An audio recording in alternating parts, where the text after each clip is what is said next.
This is to help educate a lot of the new buyers or the new agents in our office and just kind of give them more information about what products are out there and help them sell more homes. So, Great. Charles, can you tell us a little bit about your background in the building and development industry? Yeah, so I've been at this for about 28 years now. I graduated from Miami University in 1993.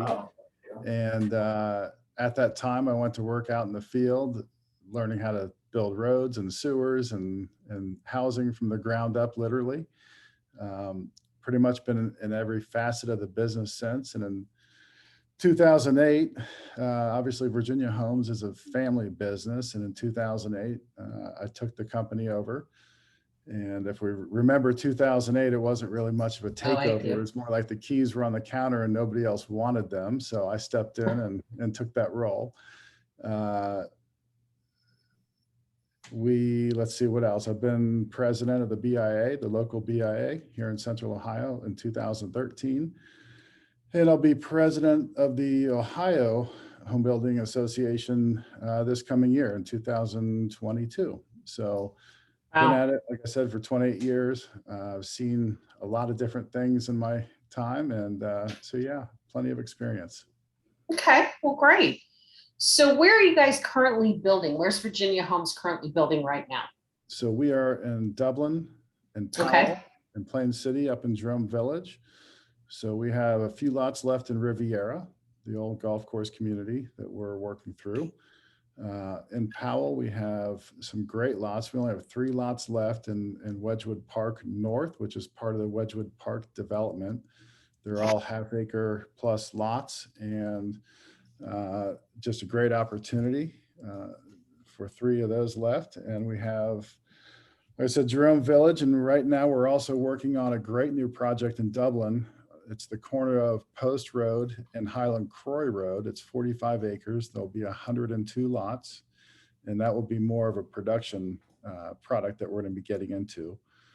Most of pretty much everything we're building now is what I would call a semi-custom product, meaning we start with our floor plan and allow customers to make whatever changes they need to suit their needs. So that's kind of where we are now.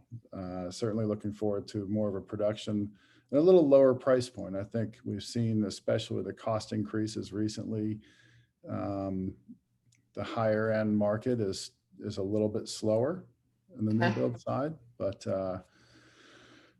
we'll have more products available in the coming year. Hopefully that will be next year around this time. We hope to be building. Great. What price point are those homes going to be in right now? So our price point now is starting around the $700,000 range, larger semi-custom type product. This product I'm hoping to see start in the 5s and average in the 6s is my guess. It'll be anything from a 1,800 square foot ranch to a 4,000 square foot 2-story. They're going to be 60 to 80 foot lots, so a little smaller footprint, but we'll make that more economical, and the location's going to be as good as any in Dublin. So we're looking forward to that. Okay. Any custom, built buyers today want 2nd story laundry rooms and potentially 1st floor in-law suites. Any other trends you're seeing in the marketplace that we should be looking for in the new building arena? Certainly, I think the biggest things we've seen are, and probably from a new build perspective, would be dining rooms going away. For a while it was, should we build a tub in the master suite or should we not have a tub in the master suite? I think we've seen either larger walk-in showers and or freestanding tubs. The soaking tubs are certainly gone. But with that, we've seen a move to really get rid of our dining rooms and replace that with a rear foyer with more storage and lockers and closets and the half bath and just all those facilities. And what that's kind of done is freed up the 1st floor for other larger spaces, larger kitchens, more open. And so that's been a trend we've seen. Okay. Any dual offices? I would foresee that. Surprisingly, it hasn't been a huge request. But it's certainly out there. I think with COVID, that's definitely something that with people working at home is definitely going to be more of a request in the future. Okay. Well, with COVID, how has the industry changed in, the past 2 years with everything that's gone on? Are building prices going to be as high as they have been with wood and lumber?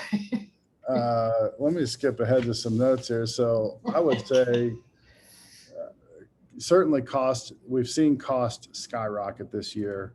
We've all been concerned about inflation. We've seen what some of the numbers are doing. We saw what lumber did earlier this year. That was really an unprecedented facet of the whole cost and inflationary movement. We've seen that come back down a little bit. The fact that I'm happy that the lumber futures are at 600 just kind of tells you where we are in this market.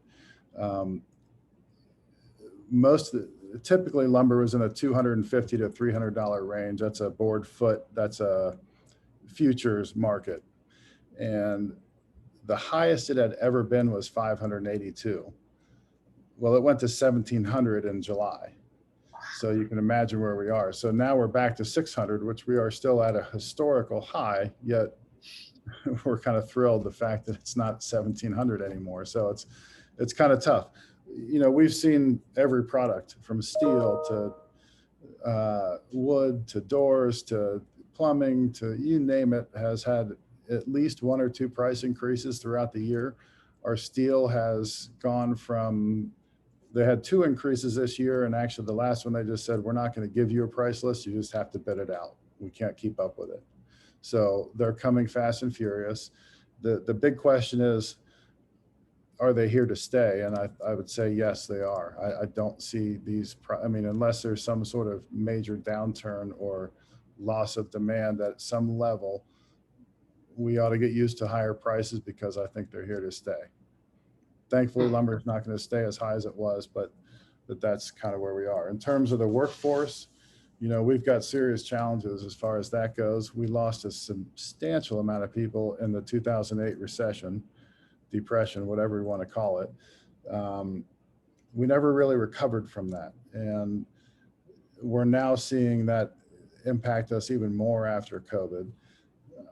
It's so difficult to get people on the site, especially the skilled trades. When you talk about the HVAC, the plumbing, the electrical folks, they are not getting young kids in their workforce. And as a result, we'll schedule a house 5, 6, 7 weeks. It doesn't matter when we schedule it with these folks. By the time that home is ready for us, they're still weeks out. Wow. It used to be maybe a 10-day or a week or 2-week scheduled time frame. Now is 6 to 8 weeks, and that still doesn't give us enough time to get folks there. And the tough part is, our home buyers think we forgot how to build a house, but the reality is we can't fire. We used to be able to say, well, you're done, we'll find somebody else. But the problem is there isn't anybody else. And and we're dealing with folks that we've worked with for 30 plus years. They're not leaving us high and dry. They just don't have the people to meet the demand. So that's a big issue. The other issue we are faced with is the supply chain. And we've all heard about that issue as well. But how it's affected us is just every single product along the way, we're seeing issues with at some point or another. A couple of weeks ago, it was, our cabinets went from 8 to 10 weeks to 26 weeks.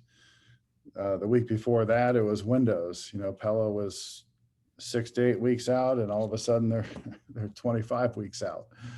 I received a phone call this morning, and we're ready to paint a house, and Sherwin-Williams doesn't have any paint.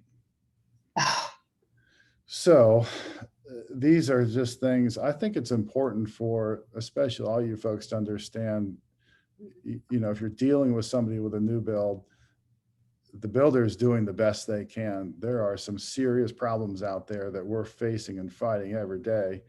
And it's a difficult issue to get through. We haven't forgotten how to build houses. We just don't have the resources and the ability to use our skills to get the job done in a timely manner. We're having to reselect products and find products and change products. And it's been difficult, to say the least. So those are all affecting us for sure.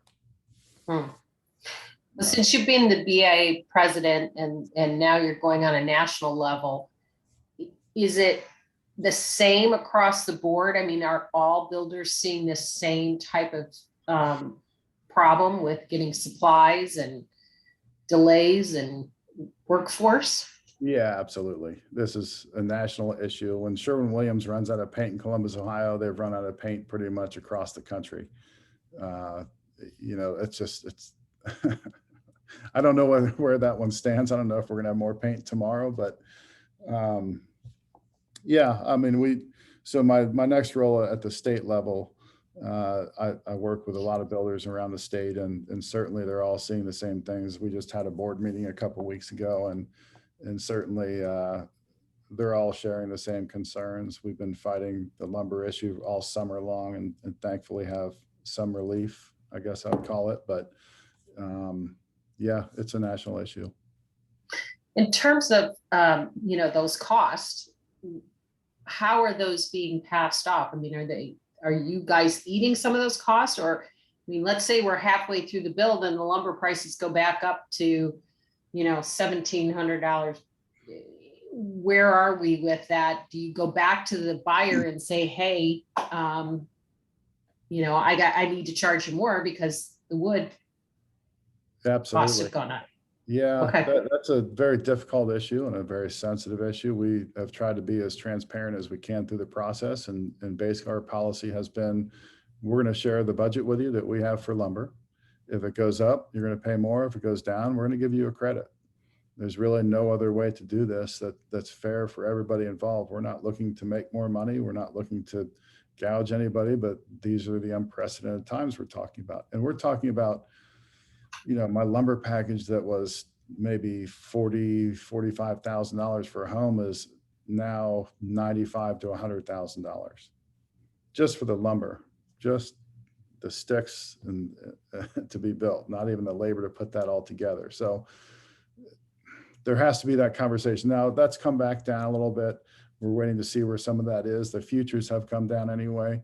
There still is some expensive product in the market, so all their prices have not come down to where they should be, but we're gaining on it. And I would expect through the next quarter that we'll start to see that become less of an issue. Hopefully the futures will continue to come down. So as a realtor who represents, new builds and their client,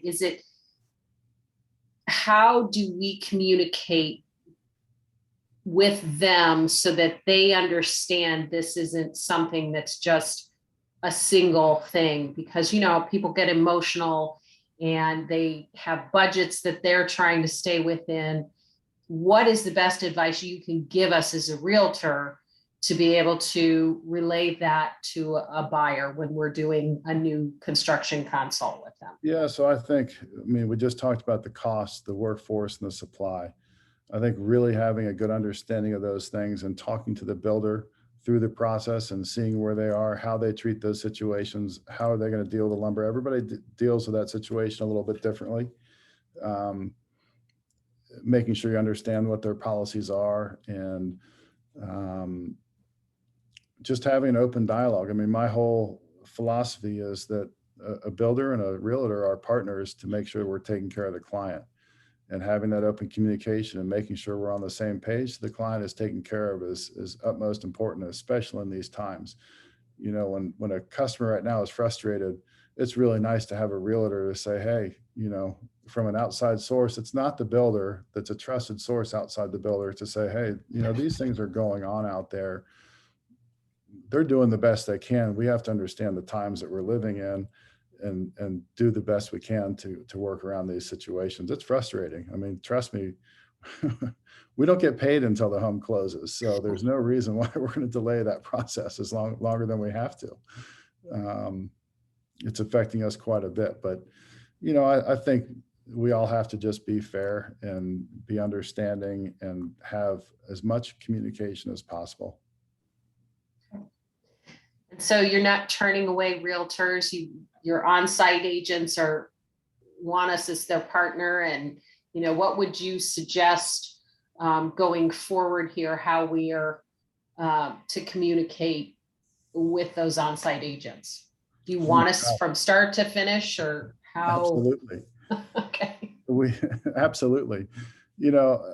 Somewhere down the line, people think there's an adversarial relationship between a builder and a realtor. And I think just the opposite. I think it's a realtor's, it's incumbent upon you to know, especially, let's say you specialize in Dublin, you should know what is available in Dublin. Who are the builders? What are the products? Where are they? What are the price points? So when a client you have says, no, I don't want an existing home, I want a new build, where can you point them? And when you trust, us to enough to bring a client there, it's incumbent upon us to make you look good and make you look like you brought them to us for a reason, that we can take care of that client, and we can work together to make that a positive relationship. That's really our job. That's the basis of our relationship. So I invite realtors every single day of the week to bring them out and bring clients to us. We absolutely love for that to happen. We want that to happen in the beginning of the process.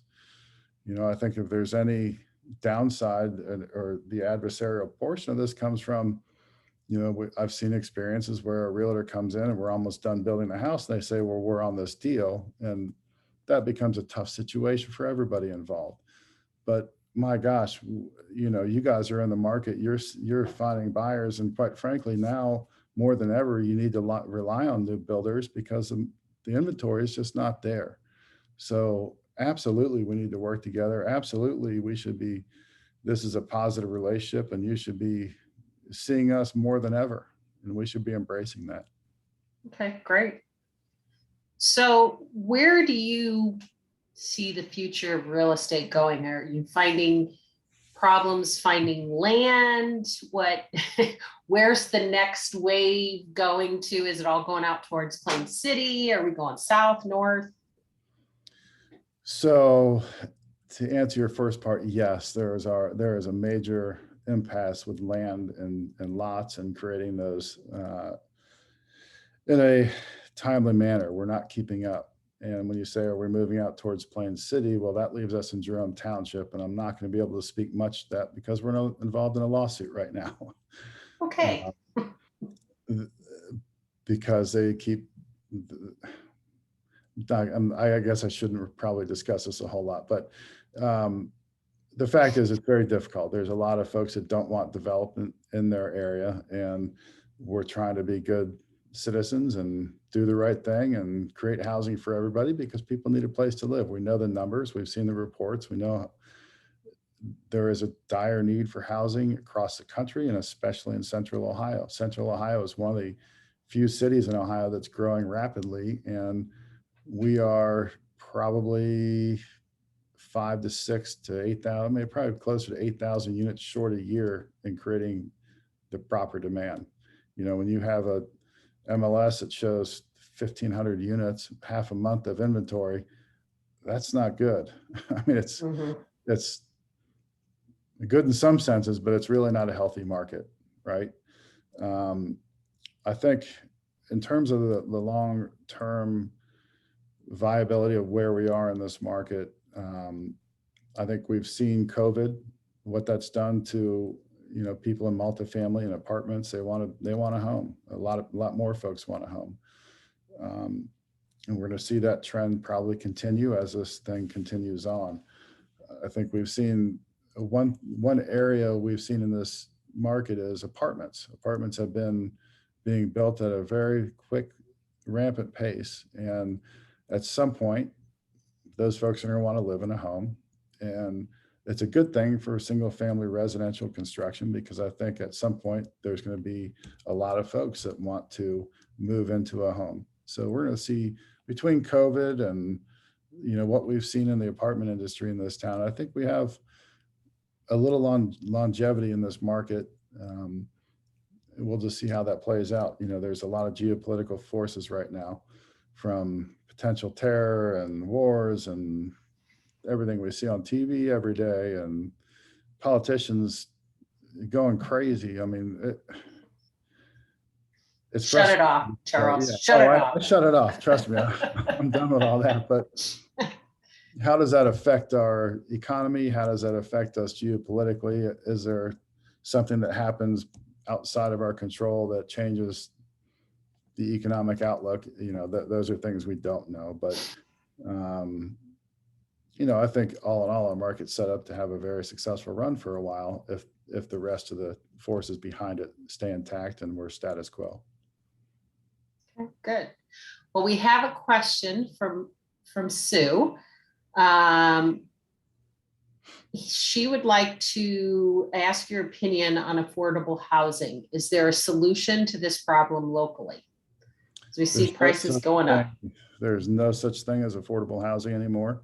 When you talk about the associations and what we do, we are fighting affordability every single day, every step of the way. When it comes to unruly codes, to what we are required to do for development purposes, all this stuff trickles down. We have fought off so much of this stuff, and we've saved tens of thousands of dollars probably per year in excess costs, especially even in the state of Ohio. We have a board that's appointed by the governor. It's the RCAC. It's a Residential Construction Advisory Board Committee. And what they do is they review codes that come through the ICC, the International Code Committee, and they decide what codes are going to be put into the RCO, which is the Residential Code of Ohio. And thankfully, they've been able to say no to some of these codes that just push the costs up to unforeseen heights. One of the biggest challenges we had was sprinklers. They said sprinkler systems must be installed in a new constructed home. Well, that's a $15,000 cost. Not everybody needs a sprinkler system or wants a sprinkler or wants to pay for that. Yeah, it's a great luxury, but is it something that should be required? And they said no. Now, there are some fire chiefs on that board that said, well, on the first floor, those some of the eye joists that we're using were burning faster. So we made accommodations to have those covered or treated or do something to create a safer build. But, we have things in place in Ohio to help the cost and affordability. But, when you really talk about affordability in a single family home, it's difficult. It really is difficult. And we're fighting for that every day, but it's getting more out of control every day. Affordable anymore, I would say, is probably in the $300,000 range. That's where we are. And, it used to be you could build around $200,000 and that would be a nice affordable product, but that is just not available, not in today's market. Mm-hmm. I have another question. Sure. So the Dune, the not in our neighborhood folks, are they causing higher costs for the builders? And if they are, it just feels like it's getting out of control. And it is. Specifically in Jerome Township, there are two people who file referendums on everything that comes through the door. Literally every application and zoning that's been approved or put through in the last 5 years has gone to referendum. That's just not realistic. Not everybody is doing something that's so offensive. We're meeting the code, we're meeting the comprehensive plan, and we're being told no. We've had to spend several $100,000 extra on a project and we're still not approved yet. Probably will never be approved. So is it raising costs? Yeah, if that project is approved, absolutely. Those costs have to go somewhere. So yeah, that doesn't help. I think more of it is a regulatory issue and the things that we go through on a regulatory issue that it just raises the cost every day. Between codes and development regulations, it's definitely getting tougher every year. When I first started in the early 90s, it was a much different environment than it is today. And so those are all costs that are borne because of those decisions.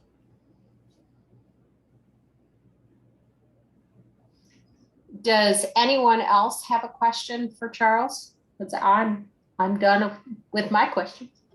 Great. See if anybody's got anything. I do have a question about the, you you're talking about all the regulations and that sort of thing. Is there any solution to that? I mean,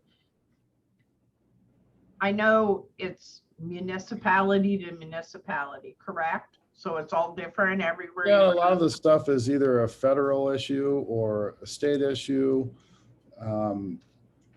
You know, so we're fighting for a tax bill right now that for newly developed lots that are not sold and have not been built on, they're reassessing the tax value and charging us higher rates on this stuff before we've even had a chance to sell it. You know, that's an undue cost that goes straight through to the buyer. We work with the legislators, we've talked to legislators, and they think that it's just greedy developers want to make all this money. Well, guess what? Those costs get passed on. And guess who pays for it? The consumer. And it's you know, they're just stretching for unnecessary ways to raise money. And you know, there are probably 15 of those things we could talk about right now that are going on that we're fighting that we can't get relief on. And so when you talk about affordable housing, those are the kinds of things we need to make a difference. You know, it's great if we want to set up some tax credits and do some things, but we really need to attack the root of the problem. And that's all these different issues to try and spur some additional construction. You know, it's becoming more difficult, not easier, and it's costing more money, not less. So, you know, it's taking longer, and at the end of the day, the consumer pays for it.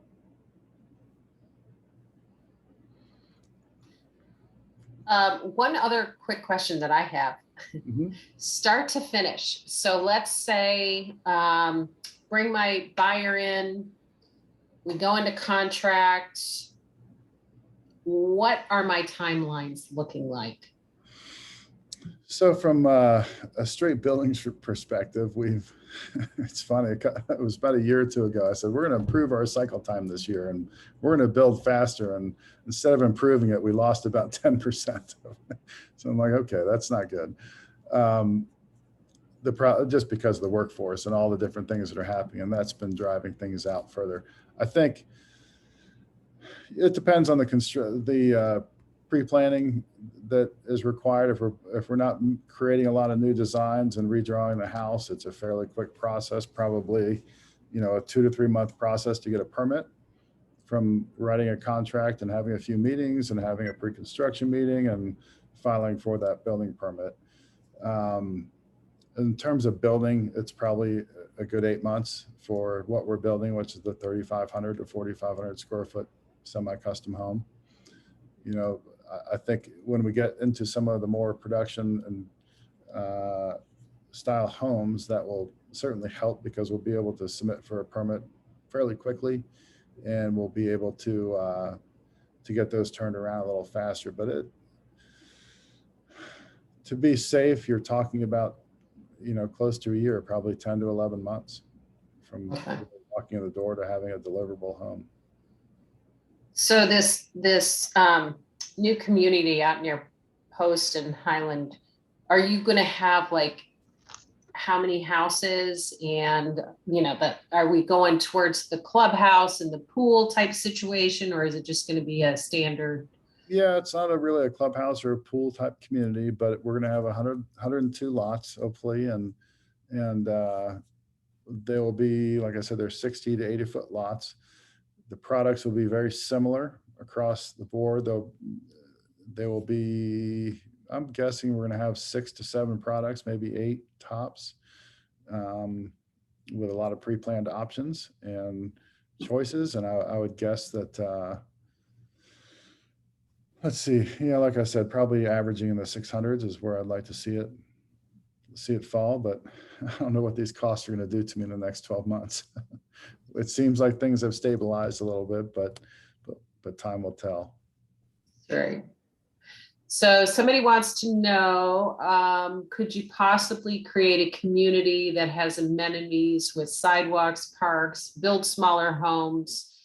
Would that be an option by doing smaller homes versus, I mean, are people going towards more smaller than the McMansions? This product in Dublin will be smaller. I mean, we're going to start hopefully under 2,000, maybe 1,700 square feet with a ranch style home. So we probably will see a lot of empty nesters in this community, but we're also going to see families because we're going to have some slightly larger products as well. The difficulty in that is zoning. Most areas, it's very difficult to get small lots to get higher densities. It's nice to have a higher density project with a lot of parks and amenities, and it's tougher to have those things zoned. A lot of these communities want larger lots, and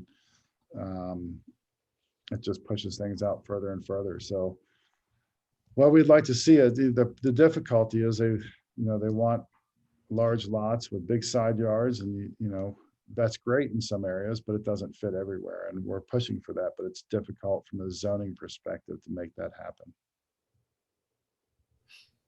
Any other hot little areas that you could be building in, like on the east side of town?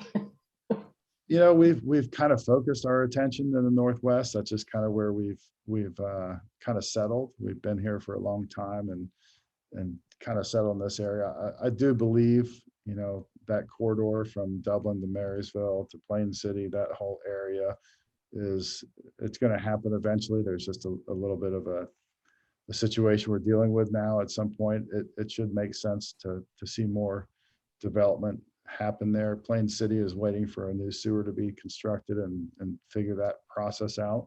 And when that happens, I believe that will be a great community. It's 5 minutes from Dublin. It's what I used to think was a far drive is really not a far drive at all. And it's becoming a better community, and I think it will grow quite a bit in the next 10 to 15 years. Okay, great. Somebody said go north to Johnstown. Johnstown's a hopping little area. No, absolutely. I mean, New Albany and towards Johnstown, that whole area has been definitely exploding. Anybody else with any other questions? No hands up. Any final words from you, Charles? Well, I just appreciate the opportunity. I think what you're doing is great. Having builders come in and, building the relationships one day at a time, I think is a great thing. And I really appreciate the opportunity to speak with you. And certainly if you have any further questions or something comes up, reach out to me anytime on an individual basis. I'll be happy to help you along the way. If there's anything I can do, we certainly would love to see you out at our model over in Riviera to just see what we have to offer. We're building a new model in Jerome Village, and that should be hopefully this spring that will be available. And thank you for the opportunity. Oh, thank you. Thanks for coming in. We really appreciate your advice and the information. It's been wonderful. Well, Thank there's you. a lot of things going on out there, so it's important to keep in touch with all these things. So yeah, thank you very much. Thanks. Have a good day. You too. Take care. Bye. Thanks, Lisa. That was awesome.